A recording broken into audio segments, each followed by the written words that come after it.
Hello' friends, আজি ২৭ তাৰিখ। আজি ২৭ তাৰিখৰ দিনটো এনেও আমাৰ অসমৰ কাৰণে এটা ৰেড এলাৰ্ট জাৰি কৰিছিল। এইটো আমি সকলোৱে গম পাইছোঁৱেই।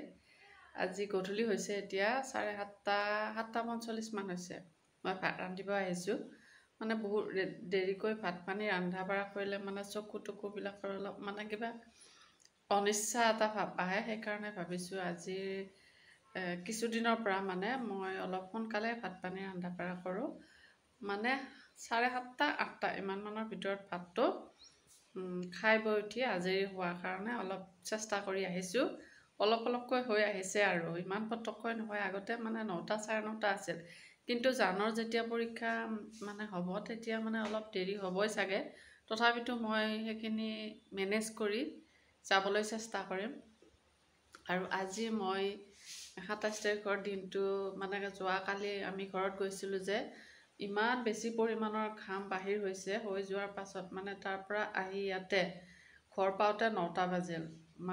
বাহিৰে বাহিৰে আমি আম আৰু মাছ লৈ পেলাই বাইদেউহঁতৰ ঘৰত গ'লোঁ। তাতে তেওঁলোকক অলপ দিলোঁ। দি উঠি আহোঁতে 9টা বাজিল। 9টা বাজি আহি ইয়াতে যেতিয়া পালোঁ, গা পা ধুলোঁ। ধুই উঠি অলপ ফ্ৰেছ হৈ লৈ উঠাৰ পাছত ভাত পানী ৰান্ধিলোঁ। ৰান্ধোতে বহুত দেৰি হ'ল, প্ৰায় 11:45 হ'ল।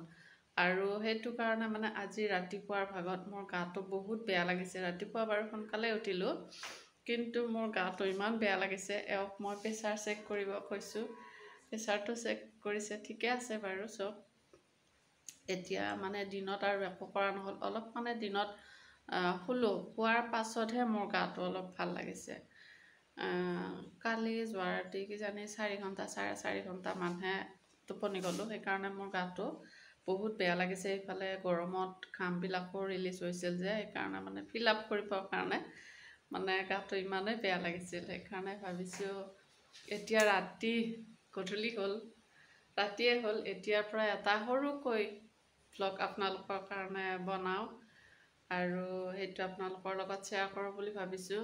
কণ্টিনিউ কৰিব চেষ্টা কৰিছোঁ। আৰু আজি মই এটা ৰঙালাও কাটিছোঁ। ৰঙালাও গুটিকেইটা ধুই পেলাই যদি ভাজি খোৱা যায়, তেলত ভাজি, সেইকেইটা গুটিয়ে যথেষ্ট পৰিমাণৰ প্ৰ'টিন দিব পাৰে। সেইটো খালে বহুত ভাল লাগে। কিন্তু এটা কথা মই প্ৰেক্টিকেলি গম পাইছোঁ, এইবিলাক কথা কিছুমান কাম কৰি থাকোঁতে গম পায়। মই কেইদিনমান একেৰাহে ৰঙালাও গুটি ভাজি খাইছিলোঁ।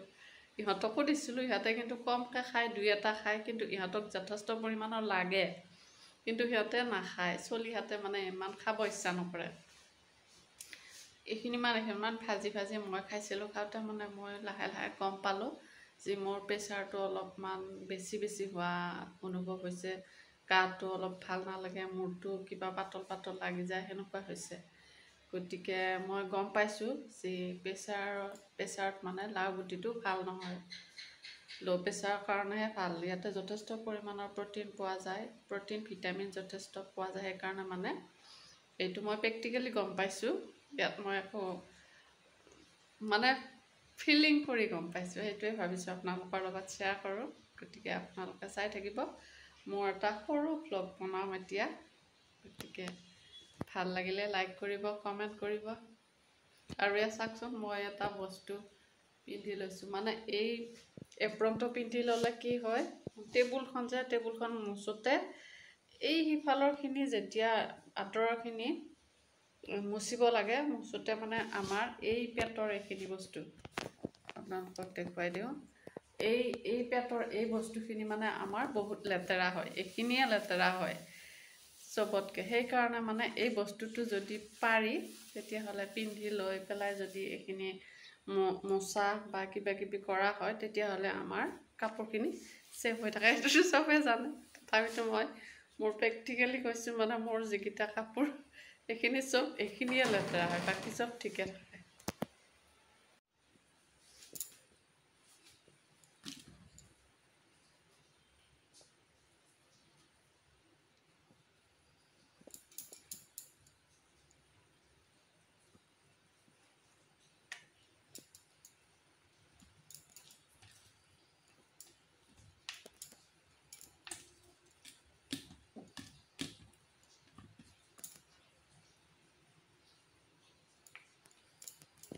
এয়া ৰঙালাও গুটিখিনি ঠিক কৰি থলোঁ। আজি একো নকৰোঁ, ধুই পেলাই চাফা কৰি থৈ দিম। আৰু লগতে যোৱাকালি আমি নেচেৰা আনিছিলোঁ। চাওকচোন বাৰু নেচেৰাকেইডালত আমি সিহঁতক আপডাল কৰিব পৰা নাই। সিহঁতে যে কেনেকৈ ইমান কষ্ট কৰি নেচেৰাবিলাক হৈ লাগিছে। তাতে 2-4ডাল শুকুৱাকেইডাল মানে জানে ছিঙিছে, ময়ো ছিঙিছোঁ। এনেকুৱাকৈ মানে আজি ৰাতি মানে ভিজাই থ'ম এইখিনি ফ্ৰেছ হ'বৰ কাৰণে। কালি আৰু এইটো যে ইয়াৰে গুটিটোহে উলিয়াই খাব পৰা যাব, বাকীখিনি খাব নোৱাৰি। আৰু যিকেইডাল ফ্ৰেছ হৈ যায় তেতিয়া সেইকেইডাল মানে খাব পৰা যাব।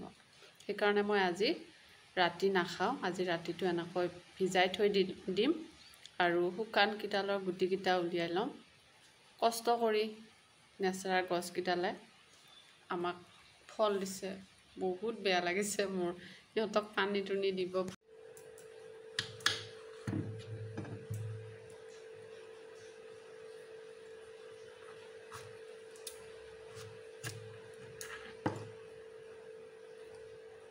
এই লাওবিলাক যে বাকলিটো ইমান ডাঠ, এই লাওৰ বাকলিটো এৰুৱাটো বহুত কষ্টকৰ। মানে যোনে তোনে কটাৰী যিবিলাকে নালাৰে তেওঁলোকে মানে লাওৰ বাকলিটো এৰুৱাবলৈ নোৱাৰে। সিহঁতক কাটিবই হাতৰ আঙুলি চাঙুলি। এতিয়া হাতৰ আঙুলি চাঙুলিত যদি কাটি দিয়ে তেতিয়াহ'লে যে কিমান প্ৰব্লেম এটা আহি যাব। সেইকাৰণে মানে লাওৰ বাকলিটো এৰুৱাওঁতে সদায় সাৱধান হ'ব লাগে। ৰাতি যে আন্ধাৰ হৈছে আৰু এয়া মই মিঠাতেল দিলোঁ। কেৰাহীটো মানে ইমানেই আন্ধাৰ আপোনালোকক দেখুৱাব পৰা নাই। মোৰ পাকঘৰৰ লাইটটোৰ মানে পোহৰটো কম।